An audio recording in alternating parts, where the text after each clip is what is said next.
জহর নবোদয় বিদ্যালয় ভর্তির এন্ট্রান্স পরীক্ষা অনুষ্ঠিত হচ্ছে শনিবার। সারা দেশের সাথে ত্রিপুরাতেও 8টি জহর নবোদয় বিদ্যালয় রয়েছে, সেখানে ভর্তির জন্য এই জয়েন্ট এন্ট্রান্স পরীক্ষা হচ্ছে। পশ্চিম ত্রিপুরা জেলার শিশু Bihar, Umakanta English medium, Umakanta Bangla medium এই 3টি সেন্টারে পরীক্ষা হচ্ছে।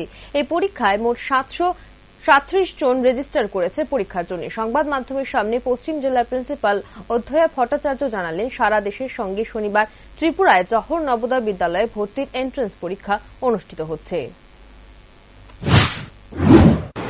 737 স্টুডেন্ট রেজিস্টার করেছে পশ্চিম জেলা। হ্যাঁ, তো পরীক্ষা তো 11:30 থেকে শুরু হয়েছে, 1:30 পর্যন্ত চলবে। 2 ঘন্টার এক্সাম। বাচ্চারা 10:30 থেকেই রিপোর্টিং শুরু করেছে। কোয়েশ্চেন পেপার 11টার সময় দেওয়া হয়েছে। 11:30 থেকে পরীক্ষা শুরু হয়েছে, 1:30 পর্যন্ত চলবে। হ্যাঁ, তো পরীক্ষা শুরু হওয়ার আধা ঘন্টা পরেই আমাদের কাছে ইনফরমেশন আসবে যে টোটাল কতজন স্টুডেন্ট অ্যাপিয়ার করেছে আর কতজন অ্যাপিয়ার করেনি। আমি পশ্চিম ত্রিপুরা জেলার নবোদয়ের প্রিন্সিপাল দায়িত্বে আমি আছি, অধ্যয়া ভট্টাচার্য।